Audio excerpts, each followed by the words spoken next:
I'll tell you my Glenn Beck story. Do we have any Glenn Beck fans here? I like Glenn. We've gotten to know each other over the course of the last couple of years, collaborated on a few projects, and he's been a good friend and supporter of my work. And I had an opportunity last September to do his TV show. He called me a couple of weeks before my last book came out, and he said, I want to have you on the day your book hits the streets. So can you get on a plane and come up, and we'll do 4 or 5 minutes on the air. And I said, hello, it's the Glenn Beck Show. So I did. And as I was preparing in the final days for that trip up to New York, I was beginning to process some of the things I would talk about and the message I wanted to send of how important letters were to me and communicating with people that read my books, because I just think it's so important that an author have a relationship with his readers, or a musician a relationship with their listeners. So I decided I was going to do something a little unusual that I'd never seen done before, maybe a little bit crazy, the kind of thing that if I told my wife about ahead of time, she would have talked me out of it. And I made that decision, the final decision to do this in the interview, when I was in the car, headed to the airport. I live in Virginia. The drive to the airport in Washington, Dulles is about an hour. I drive to the airport, I park, I get on the plane, we fly into JFK. When we're landing in JFK, and I got to tell you, when we land in JFK, we get off the plane, and there are like bullets flying over our heads, and they had to like rush us off to like this military bunker. I mean, it was the most terrifying thing I have ever experienced in my life. I'm serious. That happened.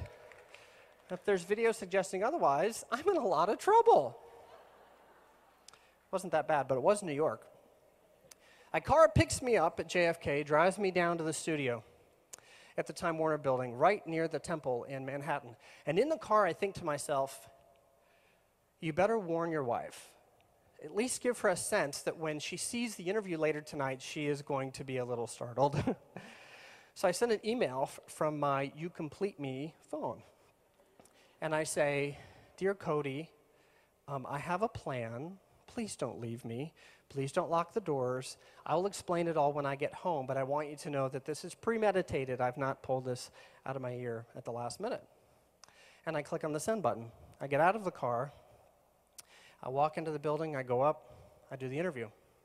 At the end of the interview, Glenn says to me, now my producers tell me there's one last thing you wanted to tell my viewers about this theory you have about communicating with your audience. And I said, yeah, I would really like your audience to either email me or write me a letter, or better yet, I want to give out my cell phone number. It's true. So I gave out my cell phone number. Glenn looked in the camera and said, I invite you all to call him at 3 a.m. in the morning. And they did. I got back in the car, I went back to the airport, I went home. The whole thing was about 6 hours. I walk in the front door. My wife is sitting on the couch feeding the baby. And this is one of those moments that I will never forget. I step over the little baby gate, and I walk into the living room, and she's sort of sitting there with this look on her face. And I said, hi, did you see it? Well, what did you think? What were you thinking? Do you know how many phone calls I have gotten from my family and your family asking me why I married you? I said, look, this is why I sent you the email. This is why I said to myself, don't put her in this position to be shocked when you give out your cell phone number in front of 3 million people. You better let her know. And she says, well, I didn't get an email. There was no warning. I'm watching TV, and suddenly the cell phone number you've had for 10 years gets blared out for the whole country to see. And I said, no, I sent you an email. And so I took my phone, and I clicked the little mail application, and I held it up, and I showed it to her. And I said, see, there's the email. Oh, it's in my outbox. Awkward. Oh, we're still married, but it's been a tough go, I gotta tell you. Over the course of the next several weeks and really months, I received between 800 and 1,000 phone calls, probably some from some of you in this room. That experience, as unusual as it was, and as time-consuming as it was to take those calls and to call every single person back, it opened my eyes, and it confirmed to me that what I was doing had a purpose.